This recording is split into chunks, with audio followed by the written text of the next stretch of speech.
भैया, वनवास के अंत के साथ ही आपके पद के कांटों की चुभन का भी अंत हुआ भैया।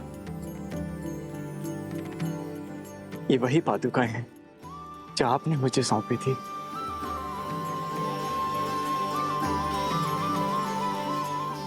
आपकी अनुपस्थिति में इन्हीं के कारण अयोध्या सुखी और सुरक्षित रही। आज मैं अपनी ग्लानि से मुक्त हुआ, अपने दायित्व से मुक्त हुआ। मेरे कारण आपके शीश से छत हटी, आपके चरणों से ये पादुकाएं दूर हुई। किंतु अब आप अयोध्या का मुकुट और ये पादुकाएं ग्रहण कीजिए।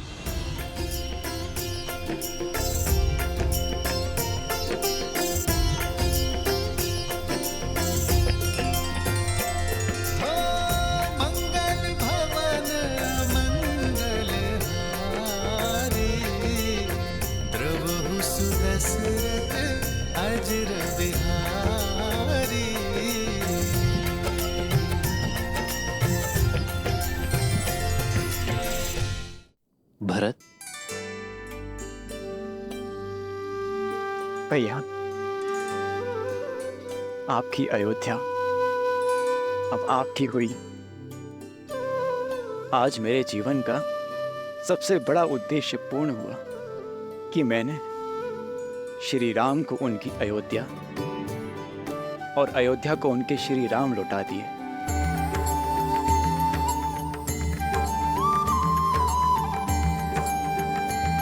प्रजा के मुख का तेज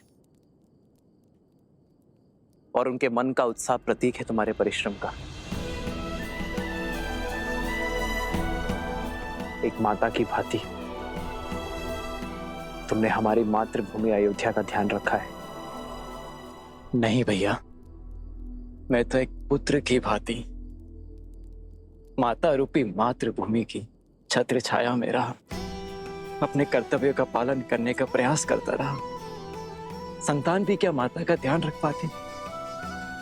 ये तो हमारी अयोध्या थी जिसने मुझे संभाला, जो मेरा संबल बनी और मुझे ममता की छांव दी। उनके प्रति तुम्हारी श्रद्धा ने एक नई परिभाषा रची है भरत।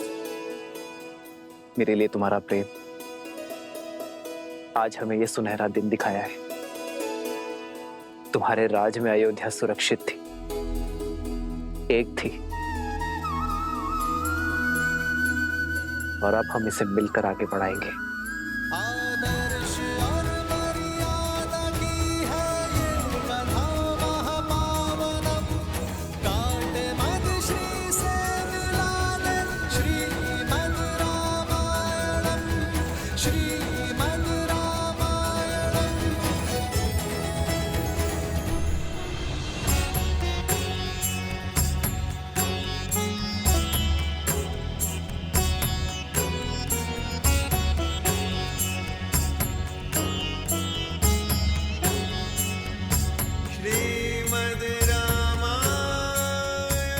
आयुष्मान भव।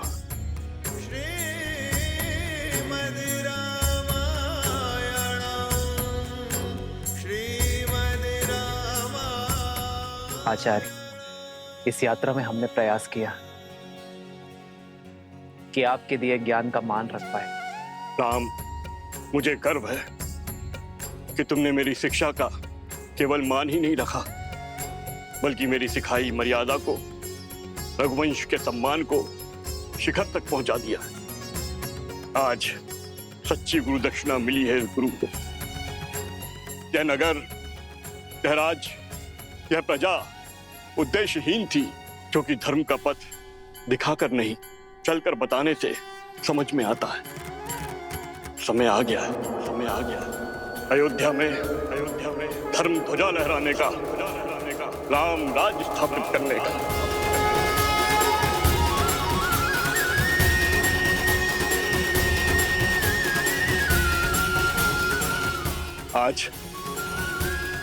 अमावस की रात्रि है, नगर में प्रवेश करना शुभ नहीं होगा, किंतु कल भोर प्रवेश करने के लिए सज रहना पुत्र। क्षमा चाहता हूं आचार्य, परंतु आप ही ने तो सिखाया था कि समय या मुहूर्त नहीं, व्यक्ति का मंतव्य है, उसके कर्म शुभ होते हैं। अमावस्या की ये रात्रि भी मुझे मेरे माताओं के दर्शन करने से, उनका आशीर्वाद लेने से नहीं रोक पाएगी। जिस अयोध्या की प्रजा ने 14 वर्षों तक मेरी प्रतीक्षा की है, उस प्रजा को अब एक और क्षण मैं प्रतीक्षा नहीं करवा सकता आचार्य। यदि मेरे कर्म शुभ है, मेरा मंतव्य शुभ है, तो अमावस्या की ये रात्रि भी अयोध्या के लिए उत्सव बनकर रहेगी। उत्तम। गुरु अपने शिष्य को शिक्षा देता है, यही परंपरा है, किंतु तुम्हारे जैसा शिष्य गुरु के लिए भी प्रेरणा बन जाता है। चलो, अयोध्या का राज सिंहासन अपने राजा के स्वागत के लिए प्रतीक्षारत है पुत्र।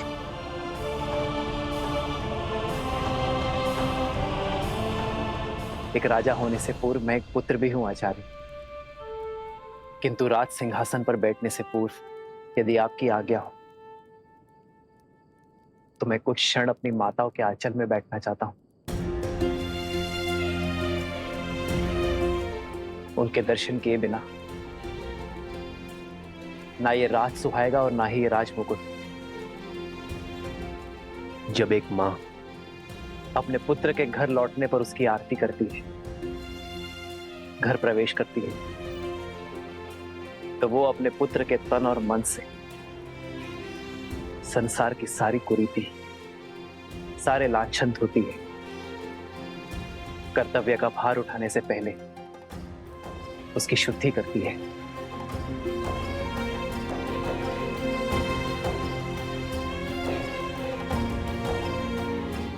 मैं भी बस वही शुद्धि की आस में हूं आचार्य।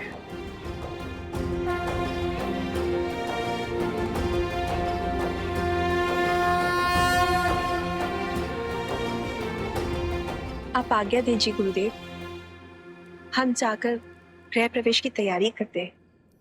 आज्ञा है।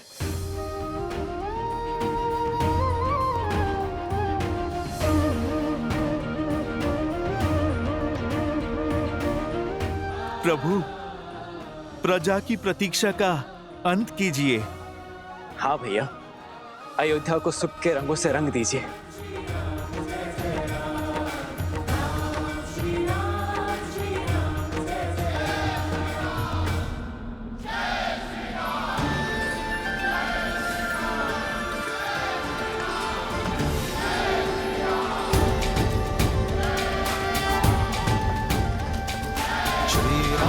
चंद्र कृपालु भजु मन हरण भव भय दारुणम्।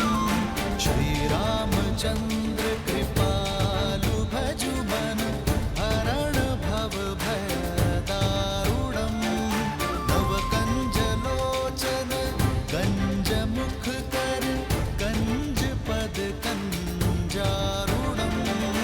गंधर्व गणित अमित छवि नव नील नीरज सुंदरम्। पटपीत मानहु दड़ित रुचि सुचि नामि जनक सुतावरम्। श्री राम राम राम श्री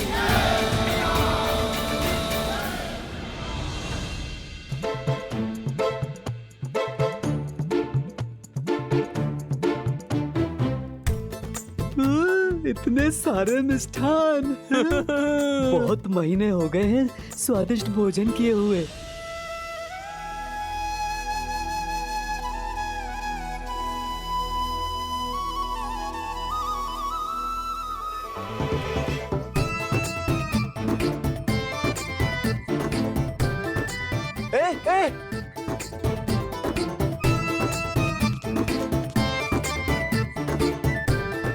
रुको रुको, ये वानर क्या कर रहे हैं?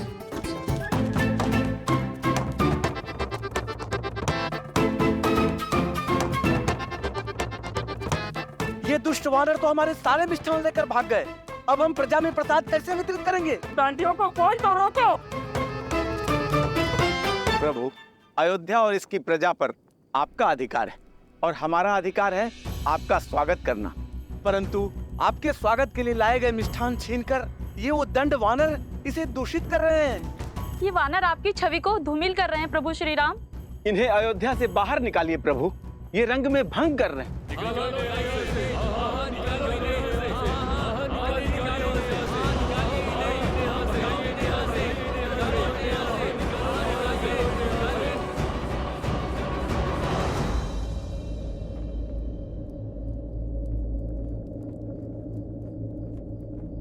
चलो।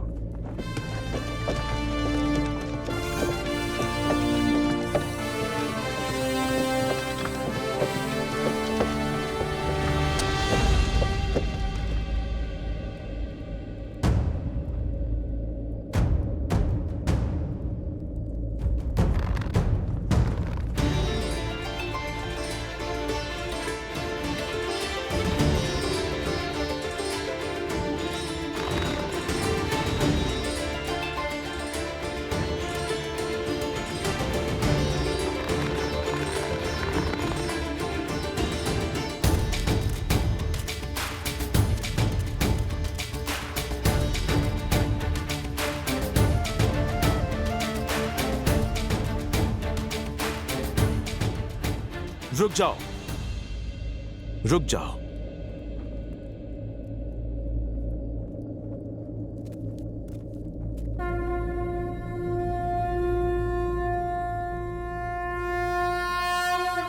जय श्री राम।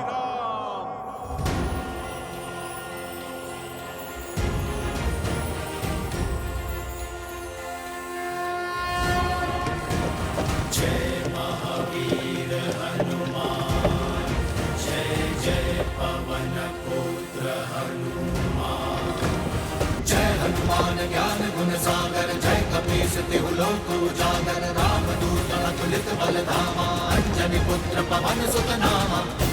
हनुमान, रुक जा।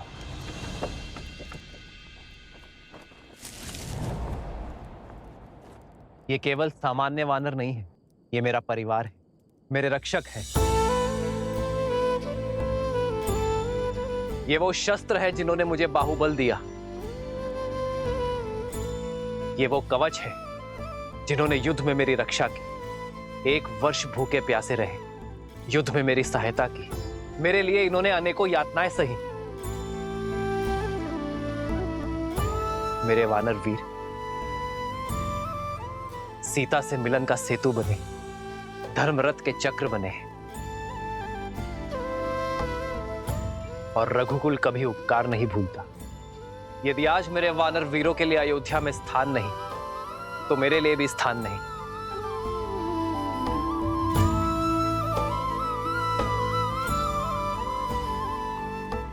यदि आज मेरे वानर वीर अयोध्या में नहीं रह सकते, तो मैं भी अयोध्या में नहीं रह सकता।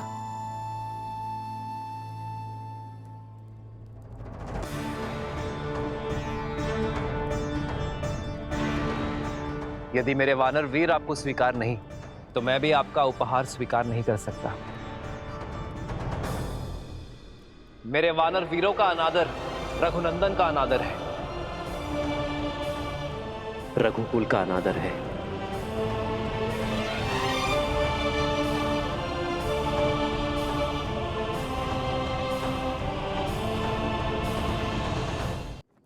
वानर वीरों, हम अयोध्या की शोभा बढ़ाने आए हैं, समस्या नहीं।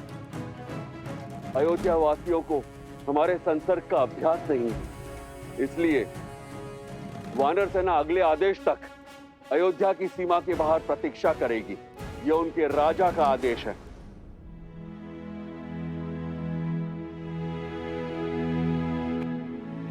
पर वानर राज, प्रभु ने अभी अभी कहा कि हम 1 वर्ष से भूखे प्यासे लड़ रहे थे। अब यदि प्रभु ये वचन दे कि हमें 1 माह तक भोजन मिलेगा और यदि हम उस भोजन से तृप्त हो जाएं, तो हम वानरों को इस नगर से बाहर जाना स्वीकार है। उस भोज की प्रतीक्षा स्वीकार है। ये सूर्यवंशियों की अयोध्या का विराज अब तो हमारे भैया रघुनंदन श्रीराम के वक्त भी यहाँ पड़ चुके। अब अयोध्या में कोई भी तन और मन अतृप्त नहीं रहेगा। दशरथ नंदन शत्रुघ्न, आप ये आश्वासन या फिर चुनौती दे रहे हैं?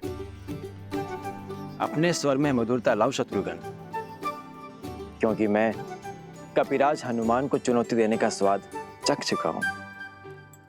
अयोध्या के राजकुमार को धैर्य नहीं, सिंह सी धार शोभा देती है भैया।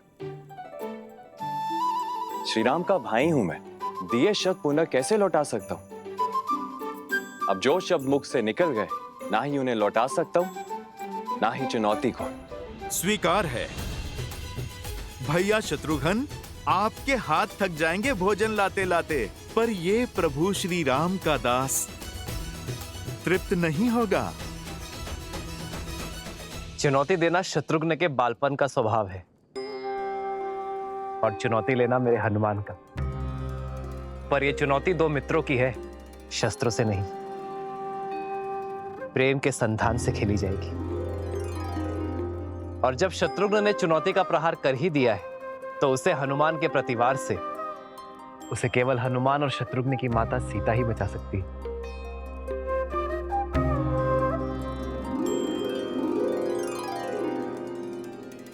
माता के हाथ से ग्रास लेकर तो तृप्त हो जाओगे ना पुत्र हनुमान?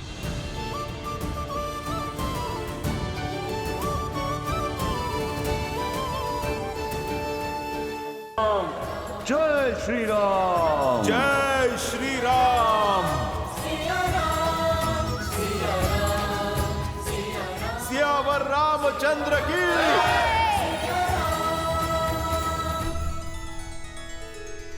कुछ कहने की आवश्यकता नहीं है देवी। मैं भली भांति जानता हूं क्या चल रहा है आपके हृदय में। जिन श्री राम के इस संसार के आगमन के उत्सव में हम सम्मिलित हुए, जिनके विवाह उत्सव का हम भाग बने, उनके अयोध्या पुनरागमन के समारोह में भला हम कैसे नहीं जाएंगे। उनके अयोध्या में लौटने के इस उत्सव का साक्षी बनने से ना तो मैं वंचित रहूंगा, ना आप। तो हम चलेंगे ना पिताश्री? हाँ पुत्र, क्योंकि श्री राम आ रहे हैं। श्री राम आ रहे हैं। राम आ रहे हैं।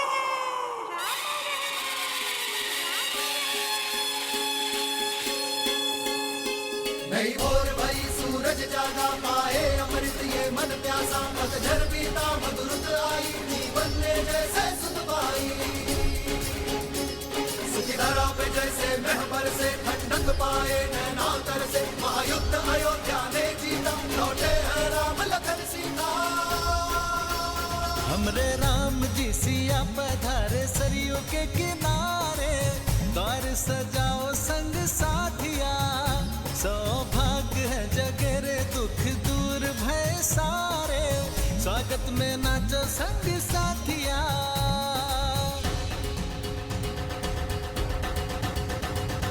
शीश काट तारा दुष्ट दशानन, पाप ककर आए मर्दन, वो राम से है रघुवीर बने, वो केश बने है अंजन। वो मिथिला कुमारी अवध वधू, संसार की अब सीता माता, दशरथ नंदन रघुराय के गुण, दश दिशाओं में हर नर गाता, हर नर गाता। काली रात है बनी दिवाली, खुशियाँ निराली, दिए सजाओ मेरे साथी, लल्ला राम जी सिया हमारी अखियन के तारे, हम सब उतारे आरती।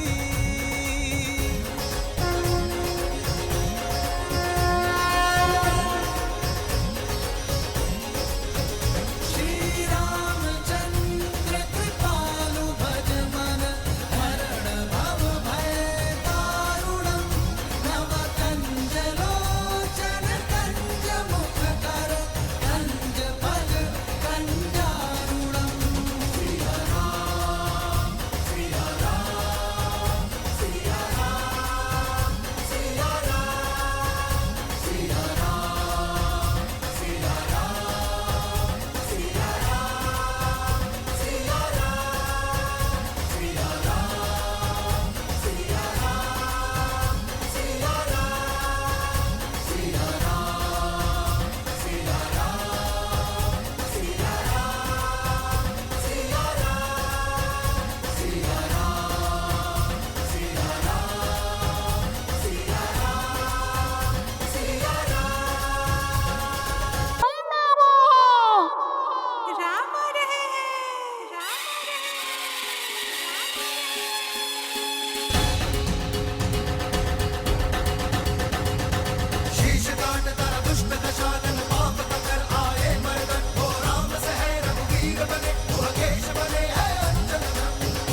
अब भीतर आकर इस प्राणहीन महल में प्राण फूको पुत्र। सीता के साथ गृह प्रवेश करो पुत्र।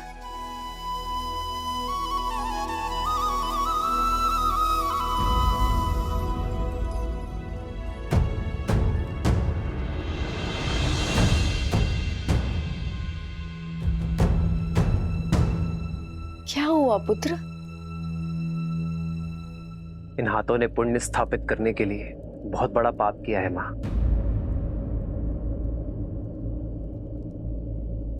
रावण का वध कर ब्रह्म हत्या के पाप से मलिन हुए।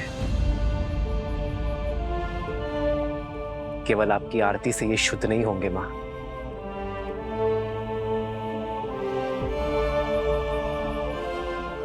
तो क्या हमारे स्नेह में या आरती में कोई कमी रह गई है पुत्र? आपके स्नेह में कोई कमी नहीं है मां, कमी है माताओं की उपस्थिति में।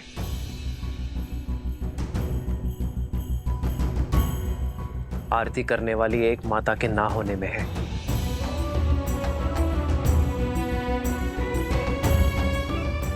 इस आरती के लिए मेरी माता कैकेयी के 2 हाथ कम पड़ गए माता। कैकेयी के दुख और लज्जा का भान नहीं है तुम्हें। कहती है फिर तुम्हें कभी मुख नहीं दिखाएगी। उसे भय है कि तुम्हारा सामना करने में वो सक्षम नहीं। उसने संदेश भिजवाया है कि वो राम से दृष्टि मिलाएगी तो वो जी नहीं पाएगी। उसकी आत्मा उसका शरीर छोड़ देगी और तुम्हारे गृह प्रवेश में वो कोई अपशगुन नहीं चाहती। फिर तो वनवास से भी बड़ा संकट हो जाएगा मां। माता कैकेयी का ना आना अपशगुन होगा। मेरी माता कैकेयी के आशीर्वाद के बिना मैं नगर में तो प्रवेश कर गया, किंतु गृह प्रवेश नहीं कर पाऊंगा। प्रवेश नहीं कर पाऊंगा। प्रवेश नहीं कर पाऊंगा। रघुनंदन तो बन गया, किंतु रघुकुल का राजा नहीं बन पाऊंगा।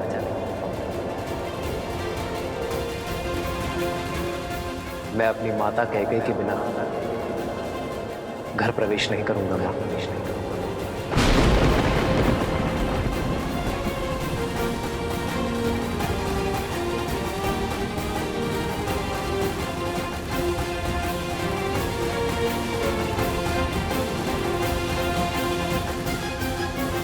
आपकी प्रतीक्षा केवल रघुकुल का यह आंगन ही नहीं, अयोध्या का हर आंगन कर रहा था। प्रजा की प्रतीक्षा को परीक्षा में न बदलो पुत्र, आगे बढ़ो। माता कैकेयी की उपस्थिति के बिना कैसे आगे बढ़ूं आचार्य? जिस माता ने बालपन से अपने हृदय में बिठाया, उन माता कैकेयी की अनुपस्थिति में अयोध्या का राज सिंहासन कैसे संभालूं? भैया, सूर्य का धर्म होता है सबके लिए उदय होना, और केवल एक के लिए वह अपने कर्तव्य से पीछे नहीं हट सकता। लज्जा का भार ममता पर हावी है और इसीलिए रानी कैकेयी ने स्वयं को एक कक्ष तक सीमित कर लिया है। जब मन में ही ग्लानि हो तो आशीर्वाद के लिए हाथ कैसे उठ सकते हैं? और केवल उनके लिए आप अयोध्या की प्रजा को आशीर्वाद देने उठे हाथों की उपेक्षा नहीं कर सकते। आइए ना भैया, गृह प्रवेश कीजिए ना। घर क्या होता है भरत? दीवारें, छत, या वो आश्रय जो सुविधाओं से तो भरा है किंतु उसमें प्रेम का वास नहीं। घर का प्रारंभ होता है मां से, और यदि माता का मन ही अशांत हो तो घर शांत कैसे हो सकता है भरत? यदि आज मैं अपनी माता की लज्जा का अंत ना कर पाया तो उसी ग्लानि का अंग बनना स्वीकार है मुझे। माता कैकेयी के आशीष के बिना मैं गृह प्रवेश नहीं करूंगा। राम, तुम्हारे कर्म और विचार दोनों शुद्ध हैं। तुमने अधर्म का अंत कर धर्म की ध्वजा लहराई है। संसार का तारक स्वयं ग्लानि के सागर में कैसे डूब सकता है? किस काम के मेरे वो सुकर जो मेरे माता के मन की पीड़ा न हर सके। जो माता की पीड़ा न समेट पाया वो प्रजा का कष्ट कैसे हर पाएगा आचार्य? श्री राम उचित कह रहे हैं आचार्य। इस समय पुत्र का कर्तव्य राजा के दायित्व से बड़ा है।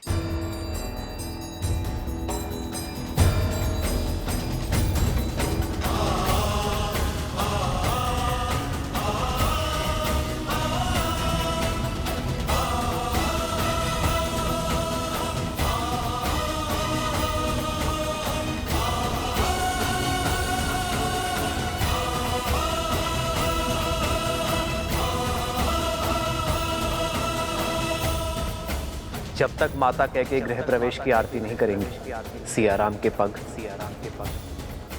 इस घर की चौखट को नहीं छुएंगे।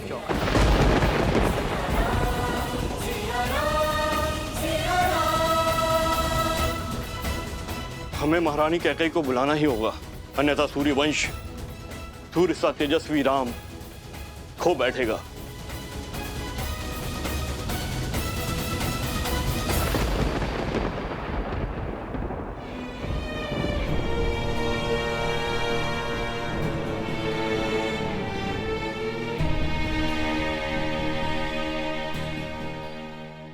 कस के पकड़ो, आंखें लक्ष्य पर, प्रत्यंचा तनी हुई। अब इसे खींचो और छोड़ दो। और कब तक आप अयोध्या के आकाश पर शोक का मेघ बनकर छाई रहेंगी? कब तक आप अयोध्या के आनंद पर ग्रहण बनी रहेंगी? वर्षों के बाद दुख की धरा पर सुख की किरण पड़ने ही वाली थी। राम भैया अयोध्या में पग धरने ही वाले थे, किंतु वे द्वार पर खड़े केवल आपकी हट के कारण। महारानी, सही कहा तुमने। अपने कुकर्मों का भार अपनी मृत्यु शैया तक ढोऊंगी मैं। अपने एक पुत्र को सिंहासन पे बिठाने की चेष्टा में मैंने अपने दूसरे पुत्र को वन की अग्नि में झोंक दिया। अब शकुन का दूसरा रूप हूं मैं। राम के आने की शुभ घड़ी को अपनी उपस्थिति से मैं अशुभ कैसे कर दूं? कैसे दृष्टि मिलाऊंगी मैं अपनी राम से? कैसे? आपका दुख, आपका पश्चाताप ना ही आपके द्वारा किए गए कुकर्मों को मिटा सकता है और ना ही आपके प्रति राम भैया के प्रेम को। आपने चाहे जो भी अनिष्ट किए, किंतु भैया सदा आपको अपनी माता मानते हैं। आपसे जो भी अपराध हुआ वो क्षमा योग्य तो नहीं, किंतु आप अपनी ग्लानि की अग्नि में राम भैया के आनंद के वेला को नहीं झुलसा सकती। किंतु राम भैया अडिग हैं कि जब तक आप उनके द्वार पर आरती नहीं उतार देती, तब तक वो ना ही भीतर आएंगे और ना ही राज्याभिषेक करवाएंगे। चलिए, ईश्वर के लिए चलिए। मैं नहीं आ सकती। कैकेयी की राजकुमारी शक्तिशाली थी, किंतु अपने पुत्र के लिए श्राप लेने वाली ये अभागन मां दुर्बल है। भय है मुझे कि अपने राम के समक्ष आते ही मेरा हृदय मेरे साथ कोई छल न कर बैठे, मेरी धड़कन रुक न जाए। यदि ऐसा हुआ तो एक बार फिर मेरे राम का मार्ग रुक जाएगा। मेरी मृत्यु के कारण मेरे राम के आगमन की शुभ घड़ी अशुभ घड़ी में बदल जाएगी। नहीं, मैं ये पाप कदाचित नहीं होने दूंगी।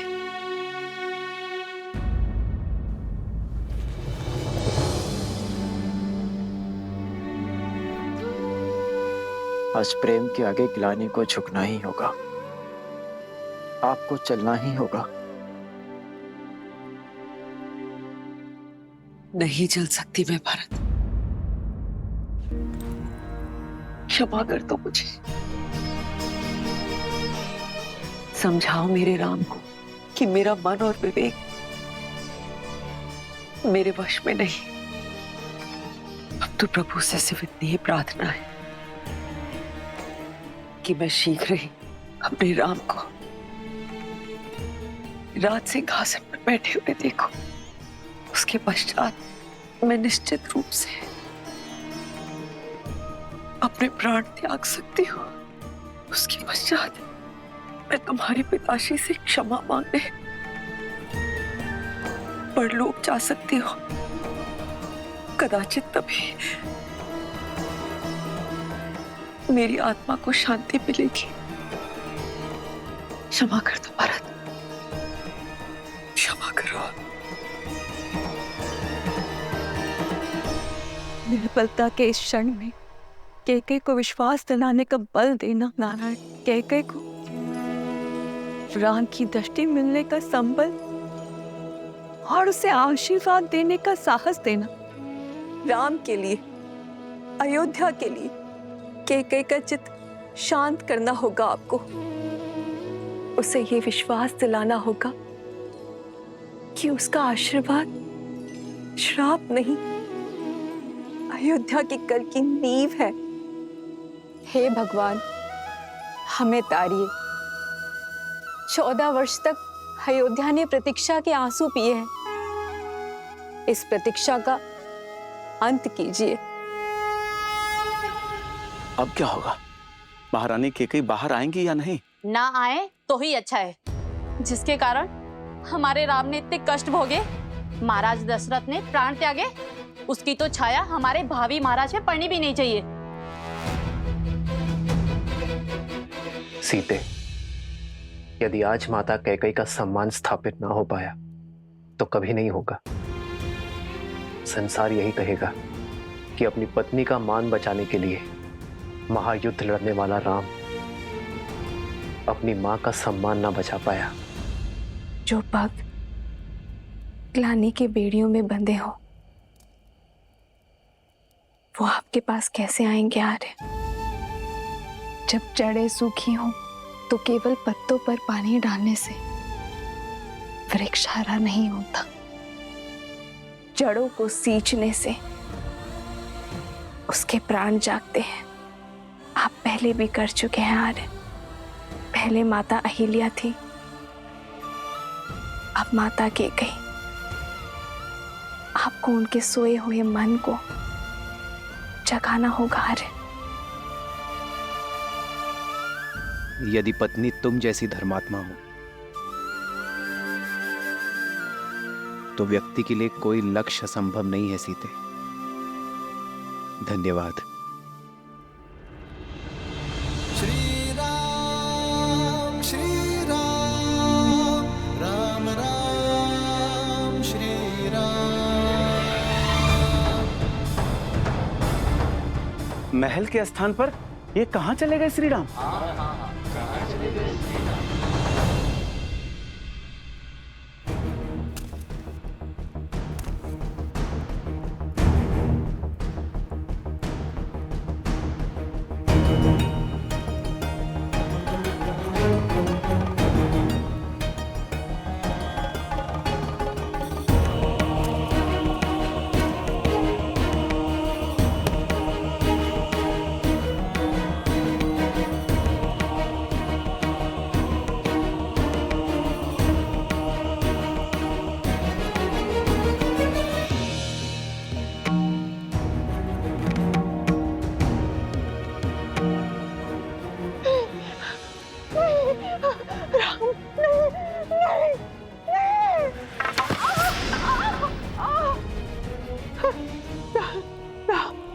राम, क्षमा करें श्री राम, क्षमा करें।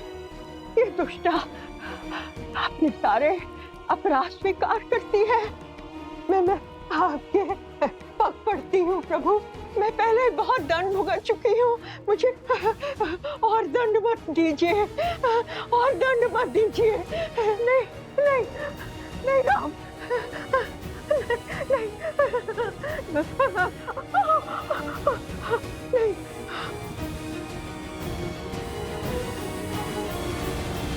क्या श्री राम क्षमा करेंगे इसे?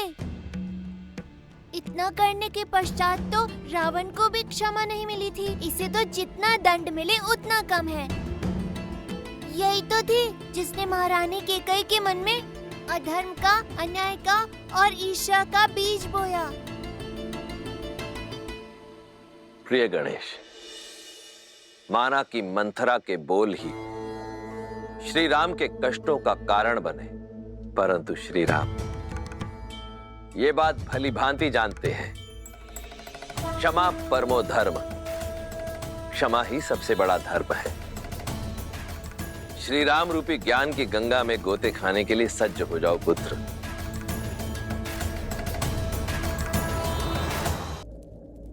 उसे और क्या दंड दिया जाए? आपका भय ही आपका दंड है मंत्रा। किंतु तुम यहाँ?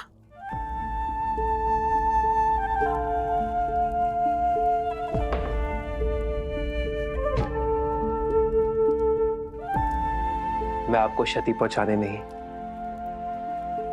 मुक्ति दिलाने आया हूं। कैसे नर हो राम? मुझ पर क्रोध नहीं आता? अयोध्या के 14 वर्ष के दुष्काल का कारण हूं मैं। तुम्हारे वनवास का कारण महाराज दशरथ की असमय मृत्यु का आधार हूं मैं। मेरे इन अपराधों को दंड देने का मन नहीं चाहता।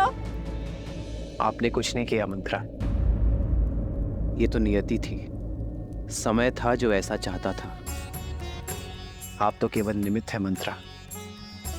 यदि आप नहीं करती तो कोई और करता, किंतु होता यही, ये राम वनवास ही जाता।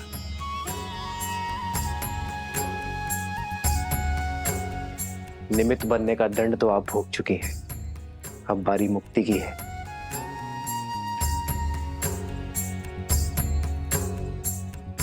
आइए आइए मंत्रा।